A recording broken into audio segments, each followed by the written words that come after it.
श्री सच्चिदानंद सद्गुरु साईनाथ महाराज की जय। श्री सच्चिदानंद सद्गुरु भरद्वाज महाराज की जय। गुरुदेव दत्त సద్గురు శ్రీ సాయినాథ్ యొక్క సాన్నిధ్యంలో ఆచార్య భద్రాజ మాస్టర్ గారి యొక్క ఆశీస్సులతో ఈరోజు దావదిగుండి గ్రామంలో మరో నందదీపము గ్రంథంలోని విషయాలని వివరించుకుంటున్నాం. ఈ మరో నందదీపం గురించి మనం ప్రతిసారి వివరించుకుంటున్నాం. నందదీపము, మరో నందదీపము. నందదీపాన్ని స్వయంగా బాబా వెలిగిస్తే బాబా వెలుగులో నుంచి తను వెలిగించుకొని ఇది మరో నందదీపం అయ్యాడు. ఒక దీపం అనేక దీపాలు వెలిగడానికి అవకాశం ఉంటుంది. అట్లాగే భరద్వాజ మహర్షి గారు తను వెలిగించుకున్న దీపాన్ని కొన్ని కోట్ల మందికి వెలుగును ప్రసాదించారు. బాహ్యంగాన ఆంతరంగాన రెండింటి కూడా ఎంతమంది జనాభాలకి వాళ్ళ హృదయంలో ఉన్న క్షోభని, దుఃఖాన్ని, అజ్ఞానాన్ని ఇవన్నీ కూడా ఆయన యొక్క వెలుగులో పటాపంచలు చేశాయి. ఆ వెలుగు ఎప్పుడైతే హృదయంలోకి ప్రవేశించిందో అజ్ఞానం జ్ఞానమైంది, భయం నిర్భయమైంది. అంటే ప్రతి ఒక్క విషయంలో కూడా ఆ దీపమే మనకు మార్గదర్శనమైంది.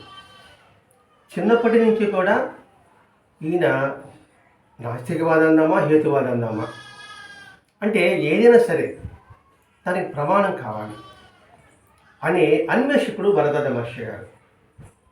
ఇప్పుడు ప్రశ్నించి సమాధాన పడితే అది చిరస్థాయిగా ఉంటుంది. ప్రశ్న లేకుండా సమాధాన పడితే అది మధ్యంతరంలో ఆగిపోతుంది. అలాగే భరద్వాజ మహర్షి గారు ప్రశ్నించడంలోనే ప్రారంభమైంది. ఏదైనా సరే తెలుసుకోవాలి, తెలుసుకొని చేయాలి, తెలుసుకొని ఆచరించాలి, తెలుసుకొని అనుసరించాలి. ఇట్లా ప్రతి ఒక్కటి కూడా ఏ కోణంతో చూసేవాడు? సత్యం అనే కోణంలో చూసేవాడు భరద్వాజ మహర్షి గారు. ఆ కోణంలో చూసేటప్పుడు మహర్షి గారు ప్రతి ఒక్క విషయంలో కూడా సంశయమే. ఆ సంశయాన్ని నివృత్తి చేసుకోవాలి. ఒకసారి భరద్వాజ మహర్షి గారిని అడిగారట మాస్టర్ గారితో, మీ అన్నదమ్ముల్లో ప్రకటమవుతున్న ప్రతిభ మీ తండ్రి గారిలో కనిపించేదేమి అని. అంటే కృష్ణమాచార్య గారు కావచ్చు, వేదవ్యాస గారు కావచ్చు, బోధాయన కావచ్చు, భరద్వాజ మహర్షి గారు కావచ్చు, వీరందరూ కూడా ఒక్కొక్క సంస్థ. ఇప్పుడు కృష్ణమాచార్య గారు సివి సాంప్రదాయము, వేదవ్యాస గారు ఇంకొక సాంప్రదాయము, బోధాయన గారు ఒక ఆయుర్వేదము, మహర్షి గారు సాయి సంప్రదాయము. అంటే ఒక గుర్తింపులాగా వచ్చినారు కదా. మరి ఈ ప్రతిభంతా మీ నాన్నగారు కనిపించలేదే, అది ఎలా వీలవుతుంది? ఆయనలో లేదు, మీలో ఎలా వచ్చింది? ఇది ప్రశ్న. అప్పుడు మాస్టర్ గారు అంటారు, ఆయన ప్రతిభ కనిపించదు. ఎలా అంటే, కానీ లేదని మాత్రం కాదు, ఆయన ప్రతిభ తేలికగా అర్థమవ్వదు. ఉదాహరణకి మల్లె పువ్వులో ప్రతిభ మనకి ఎలా అర్థమవుతుంది ఆలోచించండి. ఒక మల్లె పువ్వు ఏంది, సువాసన వెళ్ళింది, ఆ సువాసన ఎలా వచ్చింది? అలాగే సన్నజాజులు ఉంది. సన్నజాజులు ఉదయానికంతా కూడా సాయంత్రం గుమ్మాడిస్తుంది. మరి ఇవన్నీ కూడా ఎలా వీలవుతుంది? అదేదో ప్రకటన చేసుకున్నదా? భూమి తిరుగుతూ ఉంది, మరి దాని ప్రతిభ మన కంటికి కనిపిస్తుందా?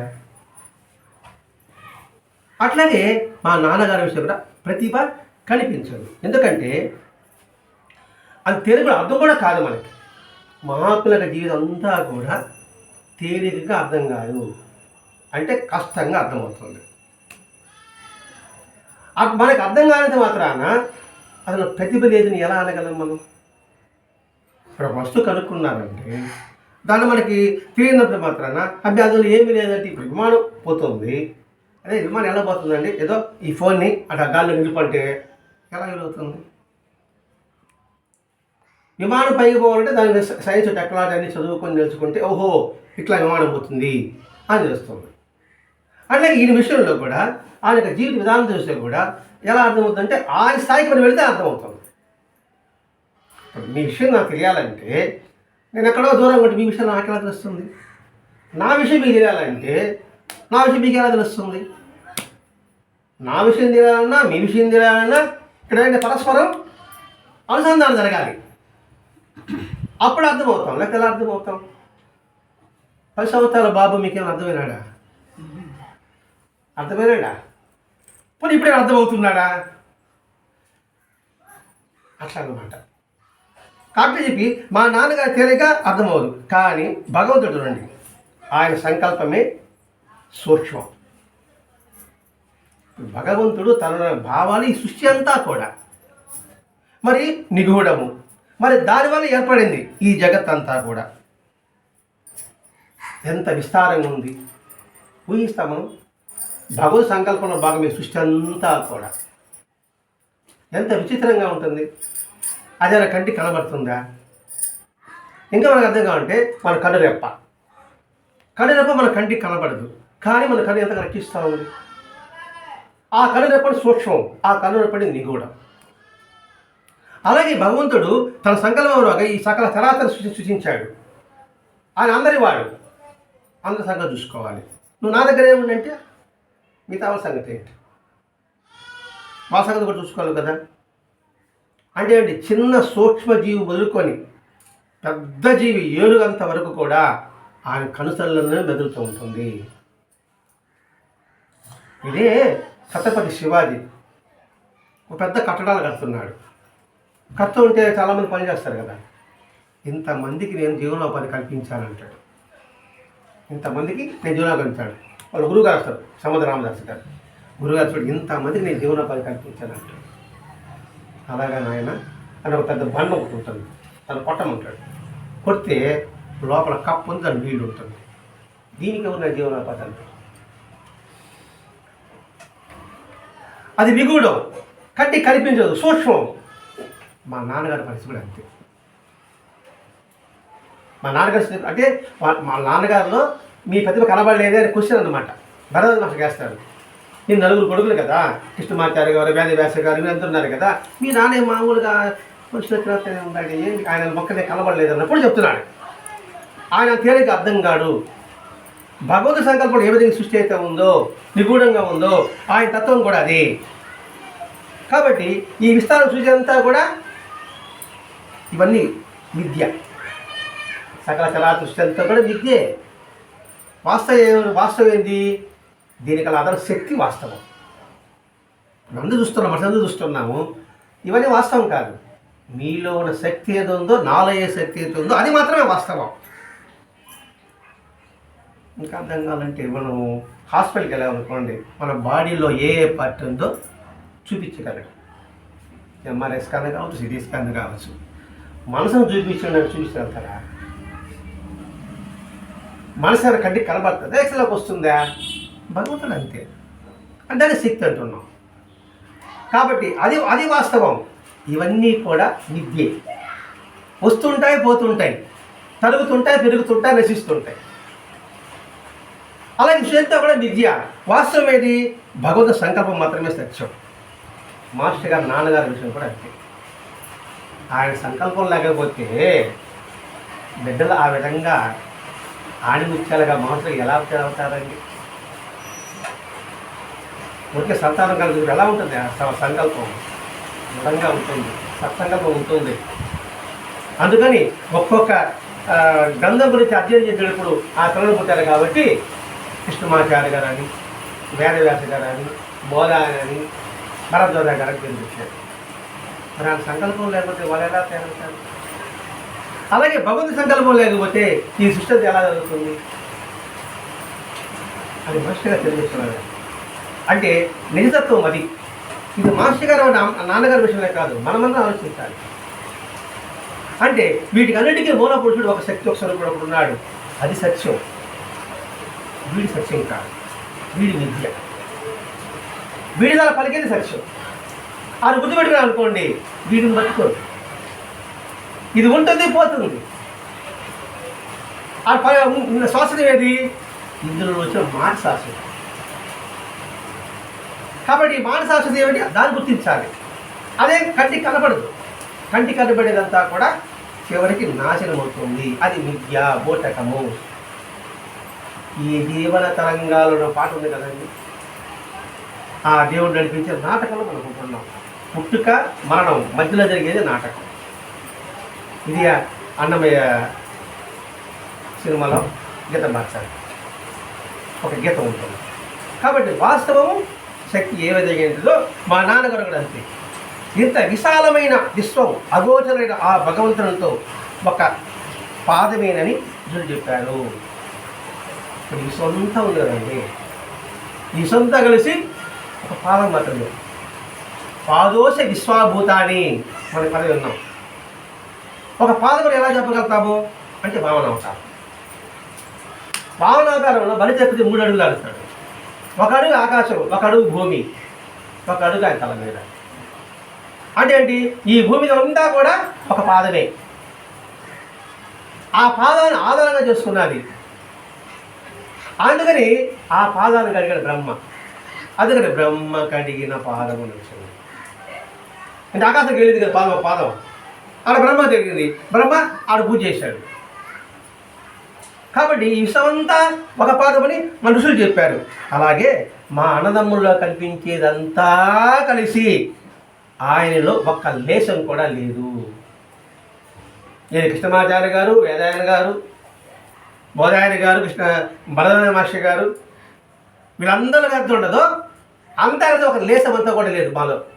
ఆయనలో ఉన్నది లేశం అంతా కూడా లేదు. ఎందుకంటే ఆయన జీవిత మనోసంకల్పంతోనే పక్షవాతం తగ్గించుకున్నారు. డాక్టర్లే మంది కూడా భయపడ్డారు. మాస్టర్ గారు నాన్నగారికి, నీకు నేను మంది ఇవ్వలేమన్నారు. దేవబోధ పోయినారు, నా పిల్లలు చూసుకుంటామని నేను తగ్గించుకుంటాను అన్నాడు. మరి ఎంత శక్తి సంపన్నుడు. ఆయన శక్తి కంటికి కనబడుతుంది, కంటికి కనబడదు. కాబట్టి ఆయన దగ్గర పట్టుబడి 15 సంవత్సరాలు పెరిగిన వాళ్ళమే మాకిలా అనిపిస్తే ఇంకా ఆయన సంగతి ఎలా ఉంటుందో ఆలోచించాలి. ఎవరు మాస్టర్ నాన్న సంగతి మాకెలా అనిపించేమని, మా నాన్నగారిలో ఉన్నంత ఒక లేశం కూడా, మా నలుగురికి లేసి ఎంత ఉందో అంత అక్కడ లేశం కూడా మాలో లేదన్నాడు. ఒకప్పుడు ఆయన కొన్ని మాటలే నా జీవితానికి ఇప్పటికీ గాలి వల్ల గుర్తిస్తున్నాయి.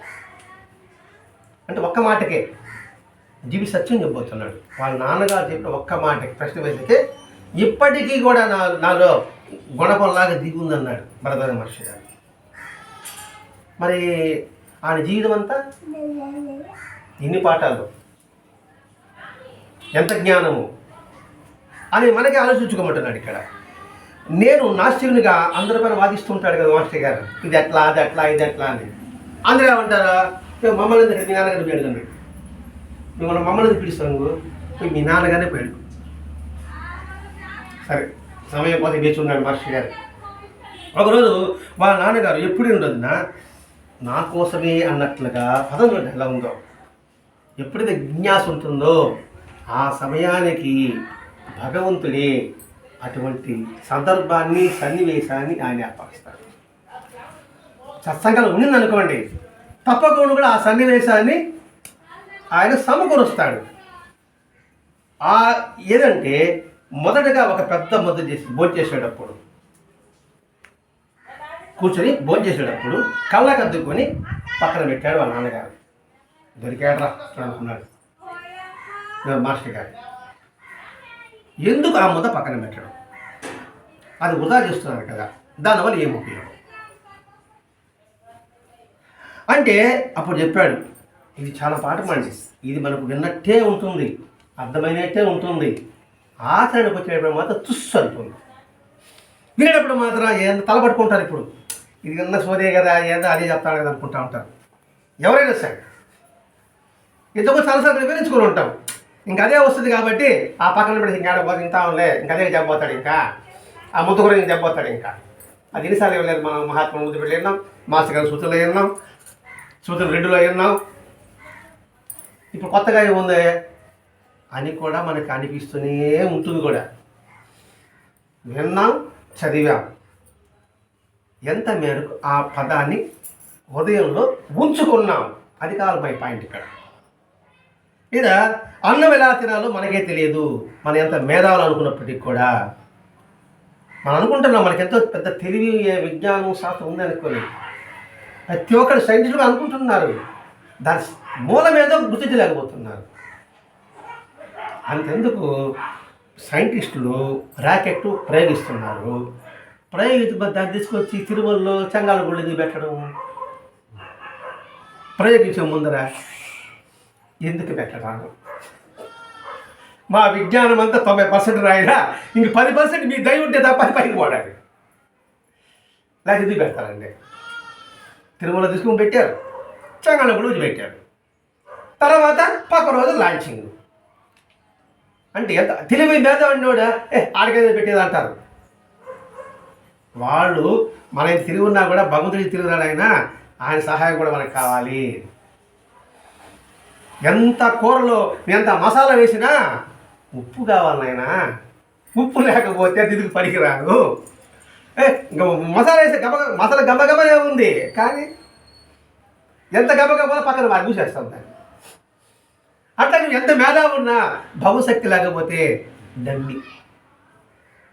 అందుకని నువ్వు ఎంత తెలివిగా అన్నవాడు అన్నం ముద్దలో మనకే తెలియదు. ఒక అన్నం ముద్ద మనం తింటున్నామంటే మనం గుర్తుపెట్టుకోవాలండి, ప్రతి క్షణం గుర్తుపెట్టుకోవాలి. అందుకు ఎన్ని మొక్కలు కొన్ని నెలల పాటు నీటిలో సారాన్ని గ్రహించాలి. ఇంత డీప్గా మనం ఆలోచించాం. ఏముంది, ఒడ్లు చల్లామండి, నీళ్ళ నానబెట్టామండి, నారు వచ్చి మొలకెత్తిందండి, నారు చల్లామండి, వచ్చిందండి, మీరు ఆడిచ్చామండి. ఒక గింజకి అన్ని గింజలు ఎలా వస్తున్నాయని ఆలోచిస్తున్నాం. అసలు మీరు ఆలోచిస్తున్నారేమో, ఇప్పుడు నాకు ఆలోచన వస్తాము. వరి పైన తీసుకుందాం, లేదా మనం వరి పైన చూసుకుందాం. ఆ వెన్నుకి ఎన్ని గింజలు వస్తున్నాయండి,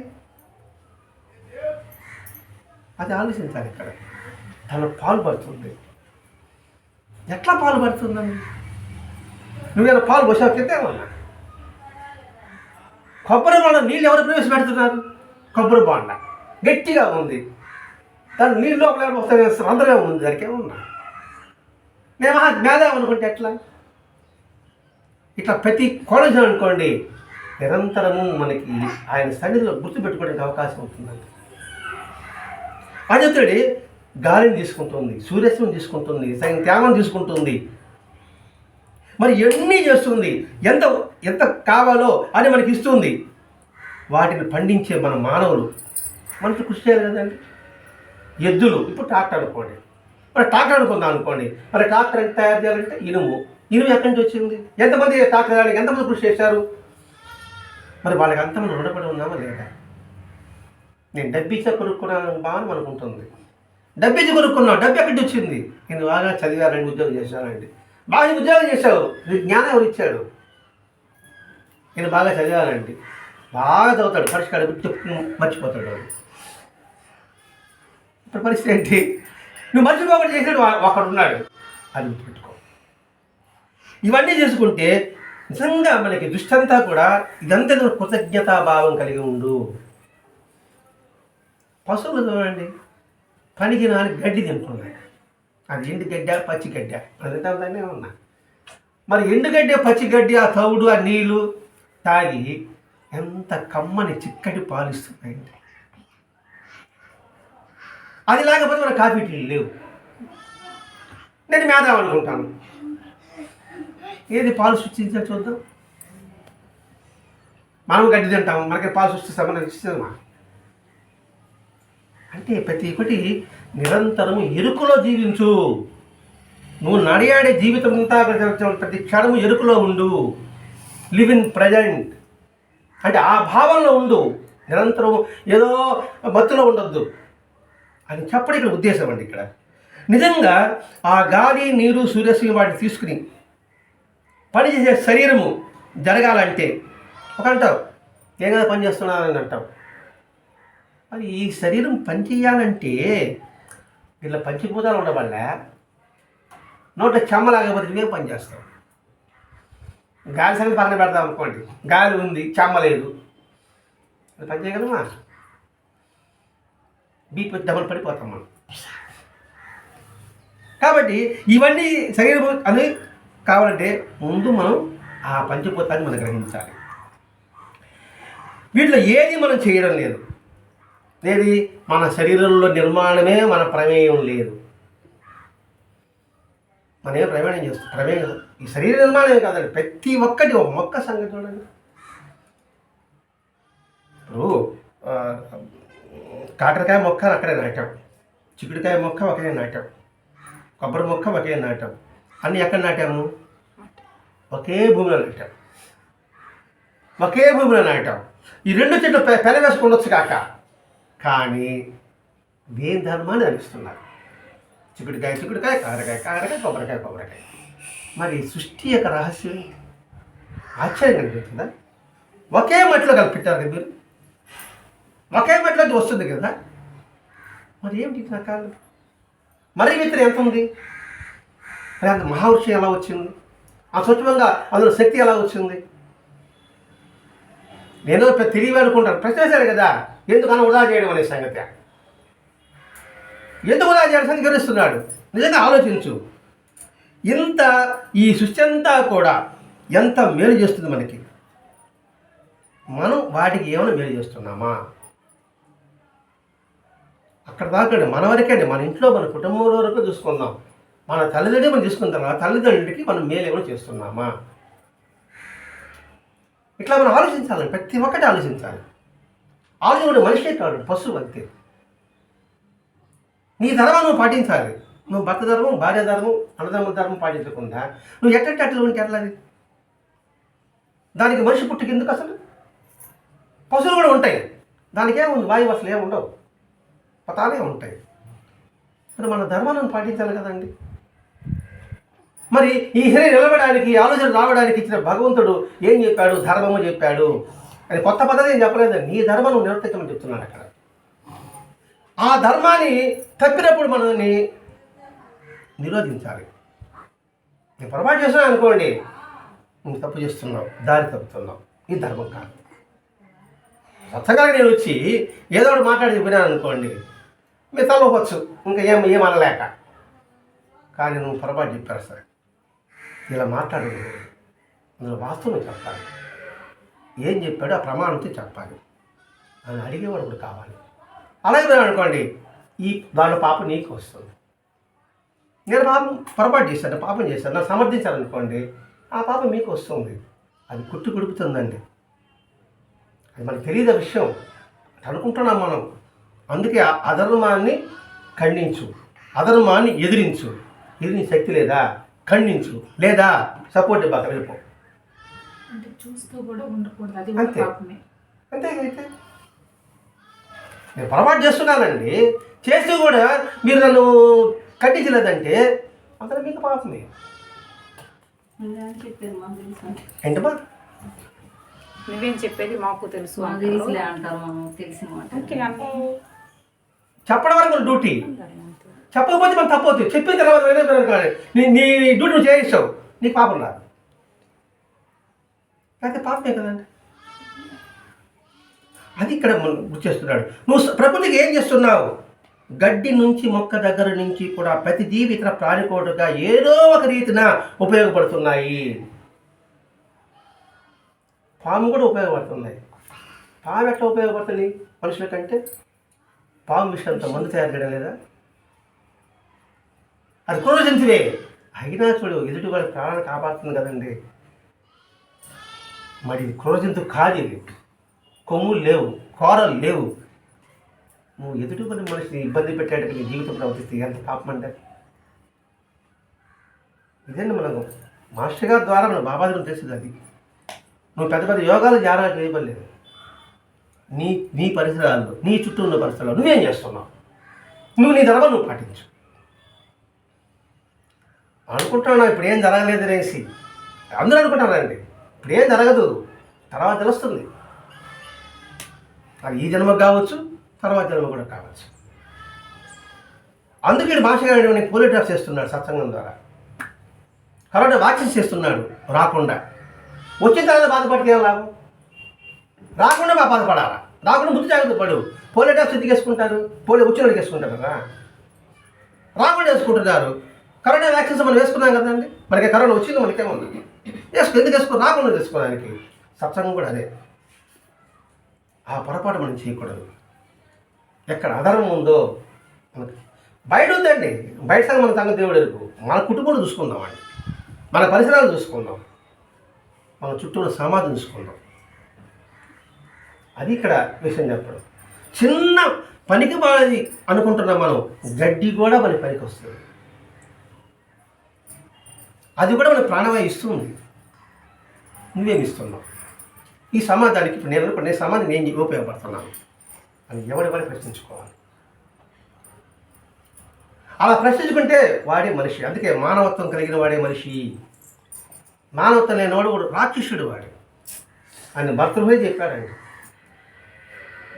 మనుష్య రూపేణ మృగ చరంచర అంటాడు. అంటే మనిషి రూపంలో నాడియాడే మృగాలు అన్నాడండి. అది ఎంత మాట, దాని లోతుగా ఆలోచించాలి మనం ఆ ఒక్క వాక్యంలో. అంటే మామూలు చెప్పండి, 4 కాళ్ళు పశువు, 2 కాళ్ళు పశువు మనమా అని ఆలోచించాలండి. అని చెప్తాడు అవి ప్రతి ఒక్కరు ఉపయోగపడుతున్నాయి, మనం ఎవరికి ఉపయోగపడుతున్నాం అంటే నా కృషి కూడా ఉందండి కదండి, నేను దున్నాలండి, నేను ఇల్లు కట్టాలండి అంటుంటాం. మరి ఆ శక్తి కూడా ఇతర జీవుల నుంచి వచ్చింది. పాలు తాగితే నాకు బలం వచ్చింది, అంతే. దాని బలం వచ్చింది అంటే ఆ పాలు ఎవరు ఇచ్చారో ఆవు ఇచ్చింది, గేదె ఇచ్చింది. నా శక్తి వచ్చిందంటే శక్తి ఆవిడ కారణం ఏంటి? వాళ్ళు అందించిందే. వాళ్ళు అందించుకుంటే నువ్వే ఉపయోగపడ్డావు. మనిషికి జన్మ ఉత్తమైందే, కానీ హీనంగా మనం మార్చుకుంటున్నాం. ఒక పొట్టేలు తల్లి ఒక మనిషి తల్లి పెట్టండి, ఇక్కడ ఏం ఎత్తుకుంటారా? మనుషులు ఎత్తుకుంటారా? ఎవరన్నా డబ్బిస్తారు, నాకు పుట్టే స్థలం కావట్లేదు. పుట్టే లేదు మనిషి అంత ఎదురు చెప్పండి. మనం దానికన్నా గొప్పడు అనుకుంటే అట్ట ఒక్కడ గుర్తుపెట్టుకోవాలండి. మనం అందరూ గుర్తుపెట్టుకోవచ్చు. గతం ఇంతకుముందు ఎలా ఉన్నా మనకు తెలియదు. ఇప్పుడు తెలుసుకోవడానికి మాస్టర్ గారు మనకు అవకాశం ఇచ్చాడు. మన కుటుంబంలో, మన సమాజంలో ఉన్నంత వరకే 10 ఇళ్ళు అనుకోండి, ఇది ఒక సమాజం. ఊరంతా వద్దు, ఊరు 100 ఇళ్ళు పక్కన పెట్టండి. ఇక్కడే 10 ఇళ్ళు సమాజం. ఇది ఒక సమాజం అనుకుందాం.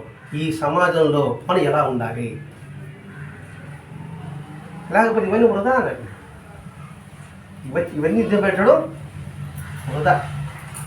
మనకన్నా మోసం చేసుకుంటున్నాం, ఆయన మోసం చేస్తాను అనుకుంటున్నాం. ఆయనకు మోసపోతాడు, ఆయన తెలుసు, సర్వం తెలుసు. మన మనసులో ప్రతి ఆలోచన ఆయన తెలుసు అండి. అది గుర్తుపెట్టుకుంటే మనం సరైన మార్గంలో ప్రయాణం సాగించగలం. ముక్తి మోక్ష సంగతి దేవుడు ఎరుగు. ఇక్కడ మై పని ఏంటంటే ఇప్పటికప్పుడే నేను సాధన అనుకునేస్తున్నాను. అది పాయింట్ అయిపోయింది. నేను ఇప్పటికే పెద్ద సాధన అనుకునేస్తున్నాను. నేను అందులో బయట రావడంలే. పెసలు కొట్టుకుంటాం మనం. ఇప్పుడే పుట్టాము అంటే ఎప్పుడు వాగే మాట దాన్ని గట్టి చెప్పుకుంటా ఉంటారు. ఎప్పుడు చెప్పే మాట కదా సంగతి. దానికి ఎంత అర్థం ఉందో ఆలోచించాలండి. కానీ మనం దేనికి ఉపయోగపడుతున్నాం? అంతేకాదు, ఈ విశ్వంలో, ఈ భూమి మీద పండే ఆహార పదార్థాలు అన్నీ కూడా అన్ని జీవుల కోసం ఉద్దేశింపబడ్డాయి, నీ ఒక్కరి కోసం కాదు. ప్రతి ఒక్కటి అన్ని జీవులకి ఉపయోగపడడానికే సృష్టి. భగవతత్వంగా ఏముంది? భగవంతుడు అనుకోండి, ఒకరి సొత్త అందరికి ఉపయోగపడడానికి భగవంతుడు వచ్చింది. కాబట్టి ఇక్కడ ఇవన్నీ దాని ఉద్దేశం అది. అందుకే బాబా అన్నాడు, నేను భగవంతుడికి లెక్క చెప్పాలన్నాడు. నాకు ఉద్దేశం ఏంటి? నేను అందరి జీవులను ఉద్ధరించడానికే నేను ఇక్కడికి వచ్చాను. అది పక్షులు కావచ్చు, ఉడతలు కావచ్చు, మొక్కలు కావచ్చు, వాటి ద్వారా మన దాకా మానవుడు సృష్టిలో తానే ప్రధానం కావచ్చు కాక, ఏది ఆ ఉడతలు పక్షులకు నేనే గొప్ప అనుకోవచ్చు కాక. కానీ అలా అనుకోవడం మన స్వార్థం. మనం ఎందులో గొప్ప? సత్సంగంలో గొప్ప నేను అనుకుంటున్నా. ఇప్పుడు నాకన్నా చెప్పేవాడు లేడా? తల్లిదండ్రులు తాతనేవాడు సామి చెప్తున్నాడు కదా. నాకన్నా అందగాడు లేరా? నాకన్నా పాట పాడేవాడు లేరా? నాకన్నా పండితులు లేరా? మనం ఎందులో గొప్ప? అసలు నిజంగా గొప్ప అయితే నీ గుడి నువ్వు ఆపి ఒక క్షణం ఆపి చూడు, మళ్ళా కదిలి చూడు, అది గొప్ప. కాబట్టి మనం ఎందులో గొప్ప? నేనే గొప్ప అనుకున్న స్వార్థం. అందుకనే ఈ ప్రకృతిలో సృష్టిలో వాడు కూడా ఎవరు, మనం కూడా ఆ జీవులతో మనం సమానమే. అందుకే బాబా మనందరం ఒకటేరా, వసుదేవ కుటుంబము, నువ్వు ఎవరిని కొట్టినా హింసించినా నన్ను బాధ పెట్టట్టే ఇది చెప్పాడు బాబా. మనందరం ఒక బాగా రేపు కుక్కకి ప్రాణం ఉంది, అడగడానికి నోరు లేదు, దానికి ఆకలి ఉంది అని బాబా చెప్పాడు కదండి. ఇప్పుడు అన్ని జంతువులకు ఏ కార్యకలాపాలు ఉందో మనకు అదే కార్యకలాపాలు ఉంది, వేరే ఉందా? పుట్టుక నుంచి చనిపోయేంత వరకు తేడా ఎక్కడుందా? మొక్కకు కానివ్వండి, మానుకు కానివ్వండి, చీమకు కానివ్వండి, ఏనుగు కానివ్వండి, అంటే ఒకటే కాదు, వేరే వేరేగా ఉందా? పుట్టుక నుంచి చనిపోయేంత వరకు ఒకే ప్రక్రియ కదండి. మరి మనం గొప్ప అనుకుంటే అలా ప్రకృతిలో అన్ని జీవుల కోసమే ఆహారం ఇస్తుంటే మనకు తెలివి సామర్థ్యం ఉన్నాయే కదా అని ఇతర జీవులను నోరు కొట్టి తనే మూట కట్టుకుంటున్నాడు. అది మనుషులోని స్వార్థం. అందరికీ పంచమని చెప్పాడు, పంచుకొని పెంచుకోమన్నాడు, పంచుకొని ఆనందించమన్నాడు భగవంతుడు. ఇచ్చిపుచ్చుకోవడం అది అలవాటు. పాతకాలం అదే కదా ఉండేదండి. అప్పుడు డబ్బులు లేవు, అన్నీ ఇచ్చిపుచ్చుకోవడలే. మీ దగ్గర వంకాయలు ఉంటే వాళ్ళ దగ్గర బియ్యం తీసుకుంటారు, వాళ్ళ దగ్గర బియ్యం ఉంటే ఇంకో పప్పులు తీసుకుంటారు. అది సృష్టి యొక్క తత్వం, అది సహజ స్థితి. అది అలా కాకుండా ఎవరికి వాడు మూట కట్టుకుంటున్నాడు. అంటే ఎవరికి వాడు స్వార్థం, ఎవడి వాడు ఆనందం. నీ ఆనందం నేను పట్టించుకోను. మిమ్మల్ని ఇబ్బంది పెట్టినా సరే నేను ఆనందంగా ఉండాలి. మిమ్మల్ని ఇబ్బంది పెట్టి నేను ఆనందంగా ఉండడం ఆయన ఇస్తాడండి? బాగా ఆలోచించాలండి ఇక్కడ. అంటే వాళ్ళని భగవంతుడు పూజిస్తూ ఇట్లాంటి ప్రవర్తన కలిగి ఉంటే ఆయన జుగుప్స కలుగుతుందా కలగదా? మనం ఎన్ని పారాయణ చేయండి, ఎన్నిగా దేవాలయం వెళ్ళండి, ఆయన దగ్గర మనం ఎన్ని అనుభవాలు పొంది ఉంటాం. అంటే ఎన్ని సేవే అండి. అసలు ఆయన మనకు సేవ చేస్తున్నాడు యాక్టివిటీస్. మరి ఎన్ని 10 సేవలు మనం అందుకుని ఉంటాం ఆయన దగ్గర. మనం అందుకున్నప్పుడు దానికి ప్రతిగా మనం ఏం చేయాలి? మనం ఏం ఇవ్వబడలే, దాన్ని సద్వినియోగం చేసుకోవాలి. ఇప్పుడు నేను కష్టంలో ఉన్నానండి. కష్టంలో ఉన్నప్పుడు చాలా సంవత్సరాలు కష్టంలో ఉన్నాను. ఆ కష్టాన్ని తీర్చాడు ఆయన. తీర్చిన తర్వాత నేను దాన్ని సద్వినియోగం అవసరం ఉందా లేదా? నువ్వే ఏడ్చవు, అది కావాలి, అది కావాలి, అది కావాలని. నీలో ప్రాప్తం లేదని అయినా సరే ఆయన ఇచ్చాడు. ఇచ్చినప్పుడు ఆ వస్తువును ఎంతగా చూసుకోవాలి, జాగ్రత్తగా, ఎంతగా ప్రేమగా చూసుకోవాలి. ఇక్కడ వస్తువు కావచ్చు, వ్యక్తి కావచ్చు, పరిస్థితులు కావచ్చు. ఇప్పుడు ఈ పరిస్థితిలో నేనున్నా, ఇక్కడి ఉత్తమ పరిస్థితులు వేసినప్పుడు ఆ పరిస్థితుల్లో అక్కడ నేను ఉంటూ ఆ పరిస్థితిని ఎలా గౌరవించాలి?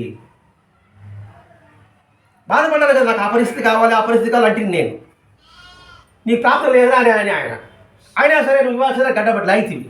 ఆయన గడ్డ నొప్పి కాబట్టి సరే వీధి లేక వారికి ఇచ్చాడు ఆయన. ఇచ్చినప్పుడు ఆ వస్తువును మనం ఎంతగా ప్రేమ చూసుకోవాలి.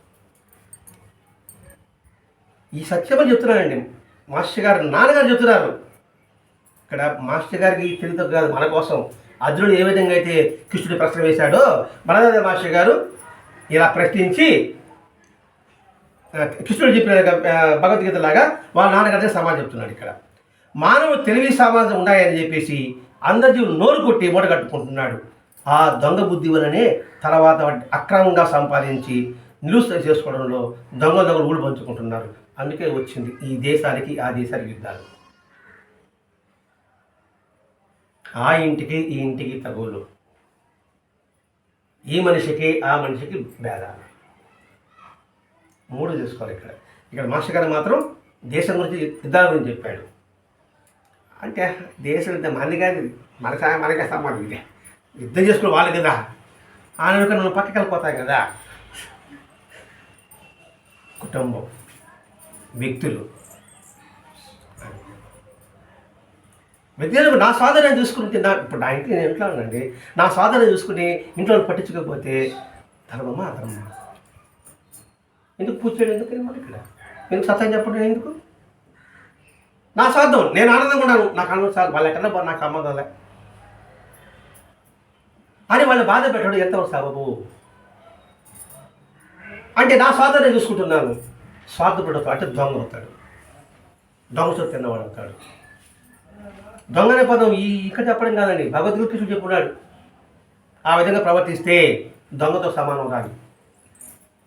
ఇప్పుడు అందుకని ఈ దేశాల్లో యుద్ధాలు చేసుకుంటాయి. మనుషులు ప్రకృతి ఇచ్చిన తెలివిని ఎందుకు ఉపయోగిస్తున్నారు? ఈ తెలివి మన సొంతంగా మనకేం రాలేదండి. ఇప్పుడు లేకపోతే నాకే అనిపించుకుంటాను, ఇలా సత్తగా చెప్పేసి తెలివి నాకు వచ్చిందా? పుట్టుకతో నాకు రావాలంటే పుట్టుకతో నాకు రాలేదే, మధ్యలో వచ్చింది. మధ్యలో వచ్చి ఎవరి చెడు ఆయన ఇచ్చాడు. ఆయన ఇచ్చినప్పుడు ఈ తెలివిని నేను ఎలా ఉపయోగించాలి? నా స్వార్థం కోసం ఉపయోగించాలనా, పరుల కోసం ఉపయోగించాలా అని నేను ఆలోచించాలండి. అలా కాకుండా నా స్వార్థం కోసం వాళ్ళు ఎట్టడం బాగుంది, నా స్వార్థం బాగుండాలి. కొంచెం చూడండి, కొందరు మనగా సత్సంగ సాంప్రదాయాల్లో దంపతులు తీసుకుని వాళ్ళకి బట్టలు పెట్టాలి, వాళ్ళకి భోజనాలు పెట్టాలి, వాడు అప్పులు చేస్తాడు పాపం. నాకు కుదరలు పెట్టి వాళ్ళు అడిగిన చీర, వాళ్ళకి ప్యాంట్ షర్ట్ తీస్తారు. నాగట్లో చూసేది కళ ఏమంటే వాళ్ళు ఇది వీళ్ళు వాళ్ళు అడిగింది మనం తీసుకెళ్ళాలి. వాళ్ళు మాత్రం భార్య పడతారు, వీళ్ళు మాత్రం పెళ్లి చేసుకోకూడదు. వాళ్ళుగా ఆ రోజు కూలి పోతే అన్నం, అటువంటి వాళ్ళు అవస్థపడి వాళ్ళు కూడా తీస్తున్నారు. వాడికి ఏదో మాట చెప్పే చెప్పే బాట వచ్చింది అనుకోండి, దాని స్వాతంత్రం ఉపయోగించుకున్నాం. అది వాళ్ళు పేదవాళ్ళు కదా, వాళ్ళ దగ్గర నుంచి మనం గుడ్డలు తీసుకునేది మనమే ఇవ్వాలి వాళ్ళకి అని ఉండాలి కదండి. అర్థమైన భావిస్తున్నా. ఇవన్నీ కూడా మనకి ఈరోజు మాస్టర్ గారు తెప్పిస్తున్నాడండి. మనిషిలో స్వార్థం తిరిగిపోతే దానివల్ల ఎన్నో అనర్థాలు వస్తాయి. వచ్చిన తర్వాత బాధపడే నిర్ణయానికి అంతకన్నా మూర్ఖత్వం లేదు. చేదుగా దాగులు పట్టుకుంటే ఏం ఉపయోగం అండి? అది గుర్తు చేస్తున్నాడు ఇక్కడ. అంటే ప్రకృతి తెలివిని నేను దుర్వినియోగం చేస్తున్నా. తనకింత చేస్తున్న ప్రకృతి పట్ల కించైతే కృతజ్ఞత కూడా లేకుండా పొట్టబొదలు తింటాడు. ఎంత చేసినా కృతజ్ఞత మాత్రం ఫీల్ కాలేకపోవడం వాడి నీచ స్వభావానికి నిదర్శనం. ప్రకృతి పొందుతున్నా, తిరిగి నేను ప్రకృతికి ఏం చేయగలను? సరే, ప్రకృతి పక్కన పెడతాం. మా ఇంటి సంగతి చెప్తామండి. మా ఇంటి సంగతి చెప్తా. ఎందుకు వచ్చింది కదా, నాకు బో పెట్టేవాళ్ళు లేరు. లేరు కదా, 2016 నుంచి లేరు. బో పెట్టేవాళ్ళు ఉన్నారు. వచ్చిన తర్వాత వాళ్ళని నేను ఏ విధంగా గౌరవించాలి అర్థమని భావిస్తున్నాను ఇక్కడ. ఎందుకంటే ఈ విషయం చెప్తే కదా మీకు అర్థం కాదు. ఇంకా ప్రకృతి వాటి మీద మనకేం అర్థం అవుతుంది? వారి పట్ల నా ప్రవర్తి ఎలా ఉండాలి? వాళ్ళ మనసు నేను బాధ పెట్టడమా, ఆనంద పెట్టడమా? వాళ్ళు పొరపాటు చేయొచ్చు కాక అయినా నాకు బో పెడుతున్నారు. వాళ్ళు చేసిన పొరపాటుకి నేను 10 మందిలో చెప్పడమా? ఇదండి మనం నేర్చుకోవాల్సింది. ఇంత సత్యాన్ని సందేశాన్ని మనకు అందిస్తున్నాడని ఇక్కడ. అదే ఇద్దడు నువ్వు అలా చేస్తే ఏది కనీసం కృతజ్ఞత మరి మనకి లేకపోతే కనీసం థ్యాంక్స్ చెప్పడానికి మర్యాదగా మాట్లాడు. ఎందుకు అనవసరంగా మాట్లాడతారు? ఎందుకు వాళ్ళ మనసును గాయపరుస్తారు అని ఇప్పుడు నానే అనిపించుకుంటున్నా. ఒకవేళ నేను అలా చేసుంటే ఇప్పుడు నేను మారాలి, కసురుకొని ఉంటే ఇప్పుడు నేను మారాలి. అంతే చెప్తానండి. అందులో ప్రత్యేకంగా ఇంకా వివరించ అవసరం లే, ఇంకా చెప్పవసరం లే, అందరికి అర్థమైందని భావించుకుంటున్నా. మరి ఆ మంది కృతజ్ఞత లేకపోతే నేనెవరిని? పశువు. అంతే కదా. భగవంతుడు నీకు అవకాశం ఇచ్చాడు, అది లేకపోయిందంటే నా పరిస్థితి ఏంటి? మరి ఆ పరిస్థితి నాకు లేకుండా చేసినాడంటే నేను కృతజ్ఞత ఆరోపణలో భగవంతుడు ఉన్నాడు అక్కడ. ఆ భగవంతుడప్పుడు ఆ భగవంతుడు కృతజ్ఞత చూపించాలి కదండి. చూపించకపోతే ఎంతటి పాపి నేను, రాక్షసుడు కాదు, ఇంకా ఏమన్నా అదకపోతే ఇంకా ఉంటే అంత చూడండి అవుతాను నేను ఇక్కడ. అంటే మీ సంగతి నేను మాట్లాడాలి లేదండి, నా సంగతి వివరించుకుంటున్నా ఇక్కడ. కాబట్టి అంత ఉన్నప్పుడు నేను కృతజ్ఞత లేకపోతే నువ్వేం మనిషి అవుతావు? అలా ఫీల్ కూడా నువ్వు కావడం లేదు, కనీసం మనసులో కూడా కావడం లేదు. వాడి నీచ స్వభావానికి ఇదే నిదర్శనం. అందుకని వివాహ వ్యవస్థలో ఎందుకు మంత్రాలు చెప్తారు నాతి చరామి అని? ఆ ధర్మాన్ని పాటించమన్నారు. అందుకే జిల్లేలు మోడమ్మని ఎందుకు వివాహం చేసుకుంటామని అడిగారు. జిల్లేలు మోడమ్మ చిన్నప్పటి నుంచి ఆమె సాధకురాలు, ఎందుకు వివాహం చేసుకుంటున్నావు అని. వివాహ వ్యవస్థలోనే ధర్మం పాటించడానికి అవకాశం ఉంది అని చెప్తున్నాడు. ఆలోచించండి. మరి గృహధర్మాన్ని పాటించడానికి చెప్పడానికి వాళ్ళు మహాత్ములంతా ఉన్నారు. ఎక్కడ గాడి చెప్పారు వాళ్ళు ఏమన్నా? అలా కాకుండా ఏదో మనం వివాహం చేసుకుని ఏదో కాస్త ఏదో అమెరికాలో మారిక అలా చేసుకోవడం, అలా విడిపోవడం బట్టి ఎలా ఉంటుంది అది? అది ఎంతటి పాపం చెప్తే నీచానికి నిదర్శనం అండి అది. అని ఇక్కడ విషయం చెప్తున్నాడు. ఇక్కడ మనసునందుకు మనిషి బాగా ఆలోచించాలి. మీరు ఎదుగుతున్న మనసు లేదు, ఏదో తలస్తాపోతూ ఉంటుంది అంతే. ఒక్కసారి ఆలోచించండి. ఎవరి మనం ఆలోచించాల్సింది? నేనే ఆలోచించాలి. నాకు లేకపోతే నా పరిస్థితి ఏంటి అని ఆలోచించాలనుకోండి, నేను ధర్మంగా ఉంటా.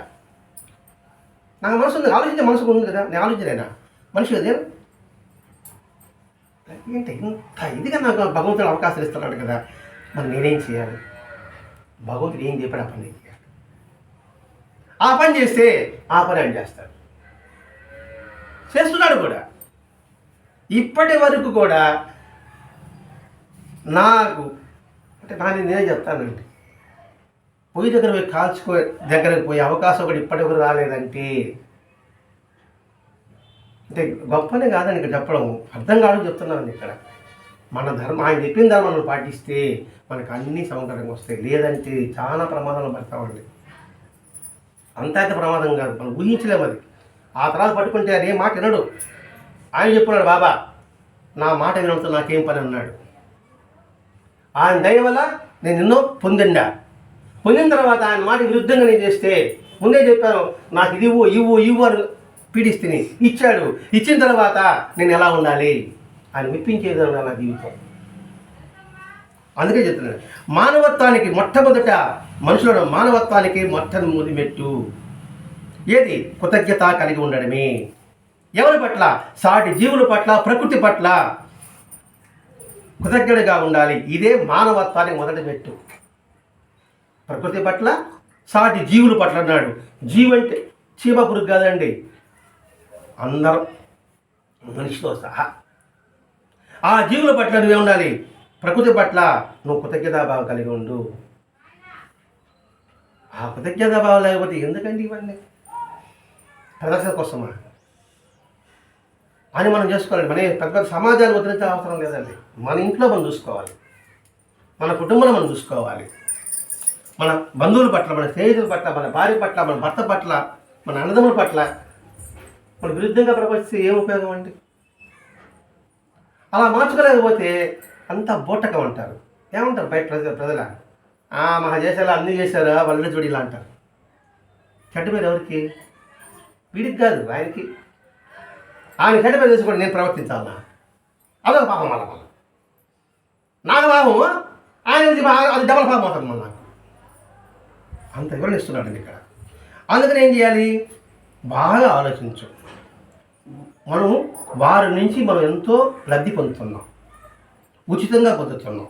దాన్ని తిన్నందుకు యథాశక్తి, నువ్వే పెద్ద గొప్పగా చెప్పాలి, నీకే శక్తి వచ్చి యథాశక్తి మానవుల పట్ల కూడా ఇలా ఆలోచించి కృతజ్ఞతతో, ప్రేమతో, పరస్పరము ఇతర జీవులతో వ్యవహరించడం నేర్చుకోవడం వారి కనీస ధర్మం.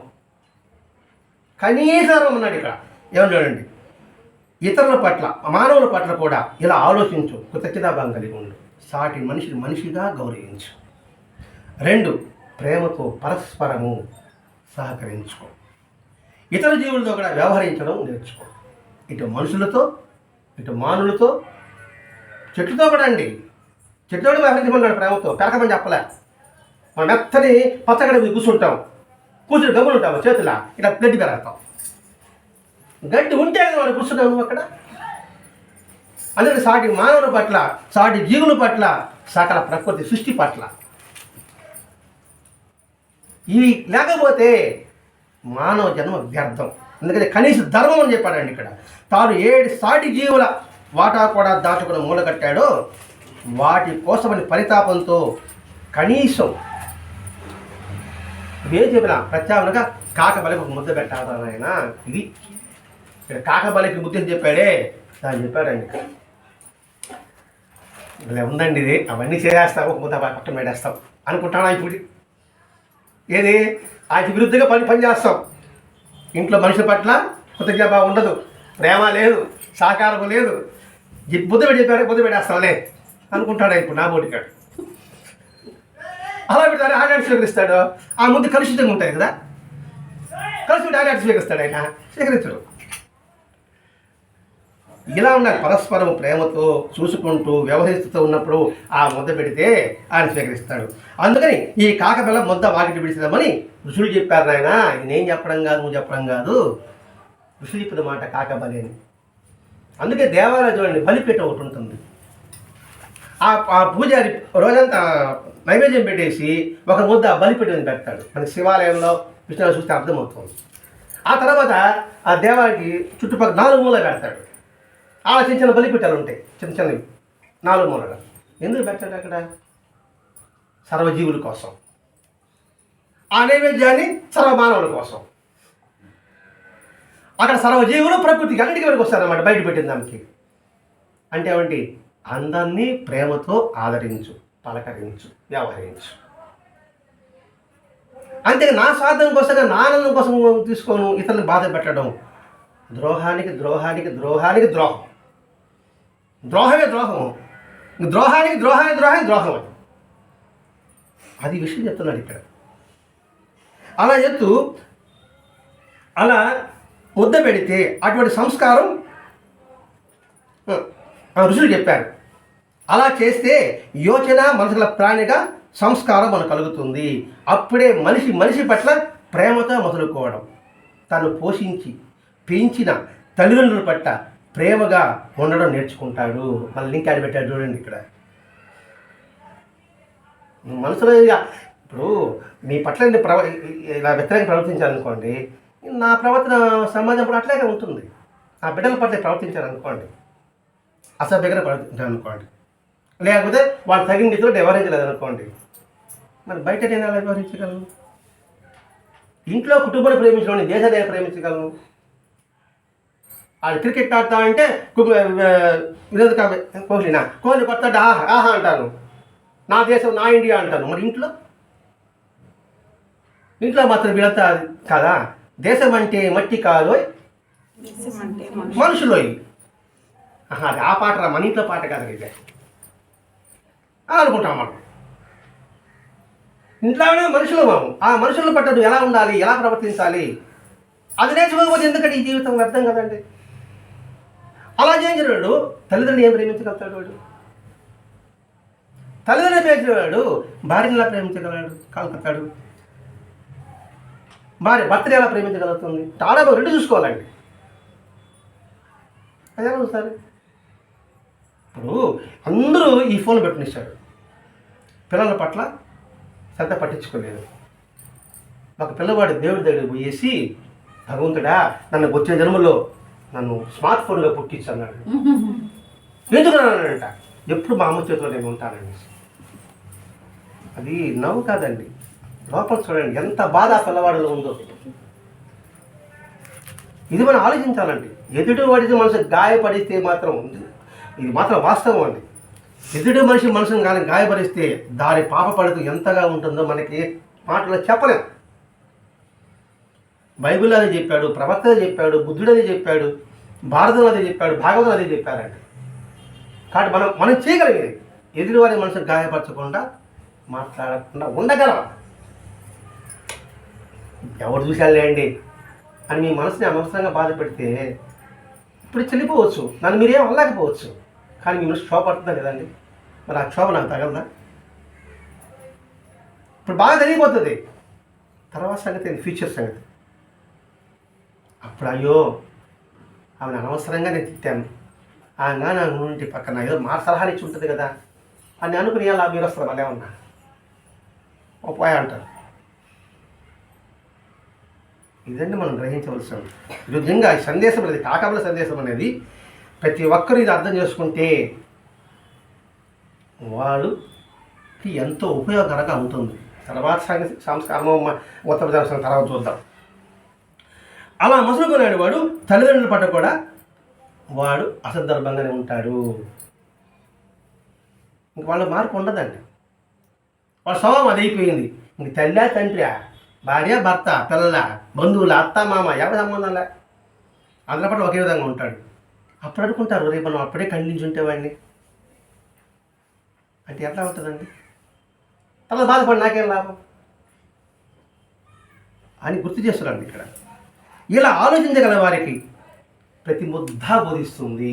చివరికి ఆయనకు వచ్చాడండి ఇక్కడ. ఇలా ఆలోచిస్తే మనం చూసుకున్న ముద్ద కూడా ఇది కొత్తగా బాగుండాలి, ఈ పైన ప్రకృతిని మనం ప్రేమించాలి, జీవుల పట్ల ప్రేమగా ఉండాలి, మానవుల పట్ల ప్రేమ ఉండాలి, కుటుంబంలో ప్రేమ ఉండాలి, భార్య పట్ల, భర్త పట్ల, పిల్లల పట్ల, తల్లిదండ్రుల పట్ల కూడా మనం కొత్తగా కలిగి ఉండాలి. మరి దేవ రావడానికి ఎవరండి కారణం? తండ్రి, తల్లి. మరి ఆ పట్ల ఎలా ఉండాలండి? ఆ తర్వాత భార్య, భర్త. మరి ఆ బంధం ఎలా ఉండాలండి? అలాగే తోబుట్టువులు, అన్నదమ్ములు, అప్పచెల్లెళ్ళు ఎలా ఉండాలండి? అప్పచెల్ల కంటదని పట్టుకుంటారు. ఎందుకంటారు అన్నమాట? ఎందుకంటారు నా మాట చెప్పండి? అది వాళ్ళకి అరిష్టం పెట్టించే వాళ్ళకి. ఎందుకంటారమ్మా? ఆడబిడ్డని కష్టపెడతా అంటారు కదండి. ఎందుకని? ఆ ఆడబిడ్డ క్షోభ పెడితే మన కుటుంబానికి నష్టం. మన ఆడబిడ్డ అంటే అందరూ ఆడబిడ్డలే కదండి, అందరి మగవాళ్ళే కదండి. ఇటు ఆడవాళ్ళు మగవాళ్ళని గాయపరిచిన, మగవాళ్ళు ఆడవాళ్ళని గాయపరిచిన ఎంతటి పాపము. అందుకని మాస్టర్ ఫౌండేషన్ ఇచ్చాడండి మనకి సత్సంగం. దీని ద్వారా మనం సంస్కరింపబడాలి, సంస్కారం నేర్చుకోగలగాలి. అద్భుతమైన అవకాశం మనకి ఆ బంగారు ముద్దిచ్చాడు మనకి మాస్టర్ గారు. దీన్ని సద్వినియోగం చేసుకోవాలి. అంతేగాని అడగని ఇచ్చేస్తాడు కదా, ఏముందిలే అనుకుంటే కూడా మళ్ళీ ఎవరు కూడా ఇవ్వడు. అది ఈ జన్మలో కావచ్చు, తర్వాత జన్మలో కూడా కావచ్చు అనే పాఠం చెప్తున్నాడు ఇక్కడ. అంటే ఇలా ఆలోచించగల వారికి ప్రతి ముద్ద బోధిస్తుంది. మిగిలిన వారు అంటే ఆలోచించకపోగా నీలా ప్రశ్నించే వారందరూ ఇది నేర్చుకు తీరాలి. ప్రశ్నించవచ్చు కానీ ప్రశ్నించడం ఏమవుతుంది? వాస్తవం తెలుసుకో. కానీ ప్రతి ఒక్కడు నువ్వు నేర్చుకు తీరాలి. ఇంత మాత్రం ఆలోచన ప్రతివాడు కడుపు నిండా తిని దేవుని తేల్చి అరిగేదాకా దేవుడు ఉన్నాడా, ఉంటే కనిపించాలా అంటాడు. దేవుడు లేకపోతే ఇది శ్వాస ఎక్కడుంది? అసలు శ్వాస మన దృష్టిలో మన చేతిలో ఉందా?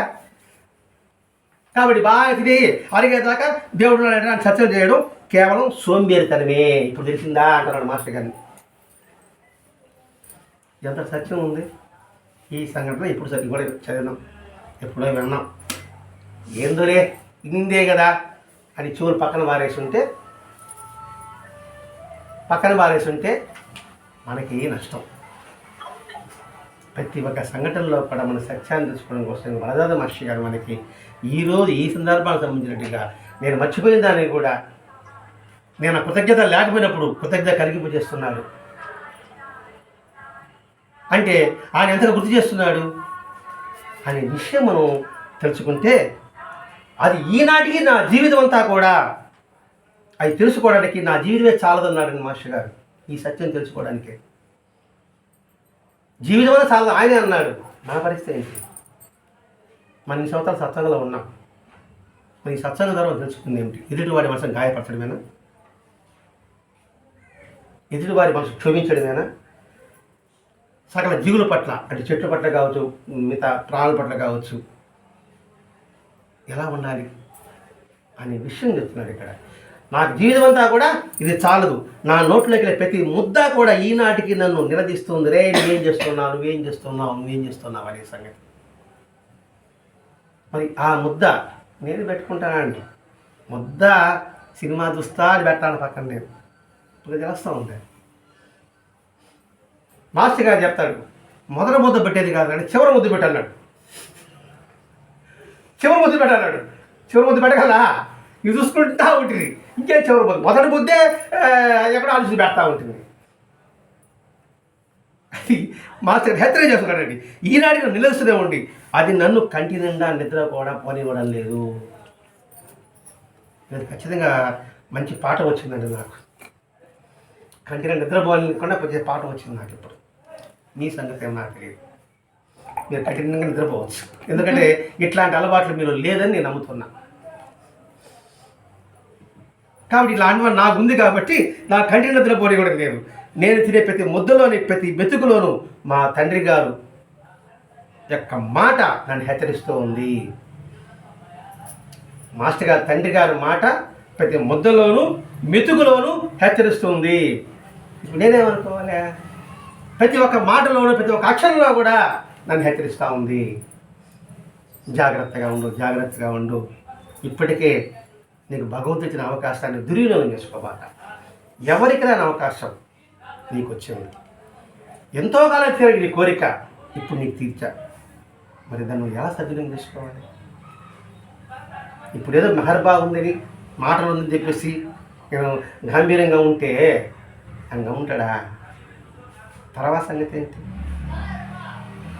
అని ఆలోచించాలి. కాబట్టి ఈ కాకబలి సందేశం ఇక్కడ ముద్ద సంగతి కాదండి. ఇది పిడికిన ముద్ద అని పెట్టడం నా ఉద్దేశం కాదు.